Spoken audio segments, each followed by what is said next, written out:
गुजरात की आर्थिक राजधानी अहमदाबाद का वो काला दिन इतिहास में काले अक्षरों में दर्ज हो गया है। महज 70 मिनट के भीतर एक के बाद एक 21 धमाकों ने पूरे देश को हिला कर रख दिया था। अस्पताल की चौखट से लेकर बस और बाजारों तक चारों तरफ सिर्फ खून और चीखें थी।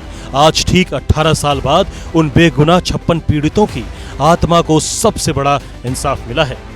गुजरात हाईकोर्ट ने आतंकी संगठन इंडियन मुजाहिदीन के उन 38 कसाईयों की फांसी की सजा को बरकरार रखा है जिन्होंने इस खौफनाक साजिश को अंजाम दिया था। देश के न्यायिक इतिहास का ये सबसे बड़ा फैसला है। मंगलवार की सुबह जब गुजरात हाईकोर्ट की डिवीजन बेंच बैठी तो पूरे देश की निगाहें अदालत के फैसले पर टिकी थी। Justice A.Y. कोगजे और शमीर दवे की बेंच ने आतंकियों की तमाम अपीलों को खारिज करते हुए स्पेशल कोर्ट के ऐतिहासिक फैसले पर मुहर लगा दी। अदालत ने साफ कर दिया कि आतंक के इन सौदागरों के लिए इस मुल्क में कोई रहम नहीं है। 38 आतंकियों की फांसी और 11 को उम्र कैद की सजा अब जस की तस रहेगी।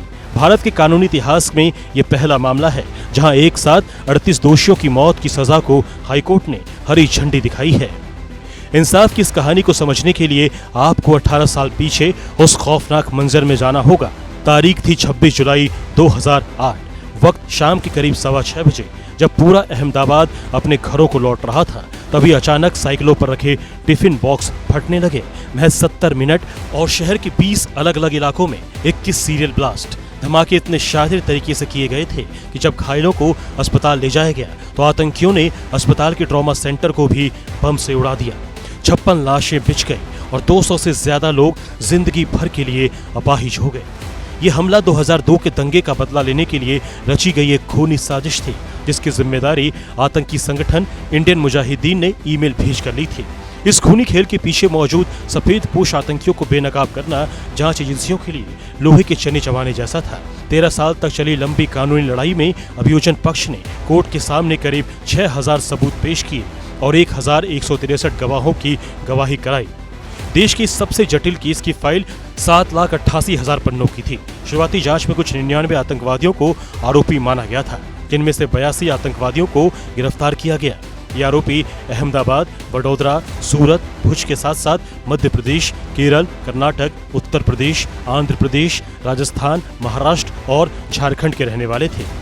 ये आतंकी इतने शातिर थे कि साल 2013 में इन्होंने साबरमती जेल के भीतर ही सुरंग खोद कर भागने की फिल्मी साजिश रची थी, लेकिन सुरक्षा एजेंसियों ने उनके इरादों को मटिया-मेट कर दिया। आखिरकार 2022 में स्पेशल कोर्ट ने सजा सुनाई जिसे आज हाईकोर्ट ने सही माना। इसके साथ ही कोर्ट ने मृतकों के परिजनों को 10-10 लाख रुपए और घायलों को 1-1 लाख रुपए मुआवजा देने का भी आदेश दिया है। कोर्ट के इस कड़े रुख ने साफ संदेश दे दिया कि गुनाह कितना भी पुराना क्यों न हो और साजिश कितनी भी गहरी क्यों न हो, कानून के लंबे हाथ आतंकियों के गिरेबान तक पहुंच ही जाते हैं। अहमदाबाद आज राहत की सांस ले रहा है क्योंकि उसके जख्मों पर कानून ने इंसाफ का मरहम लगा दिया है। अदालत के इस फैसले ने देश के दुश्मनों को ये बता दिया कि हिंदुस्तान बेगुनाहों की खून की हर एक बूंद का हिसाब बखूबी लेना जानता है।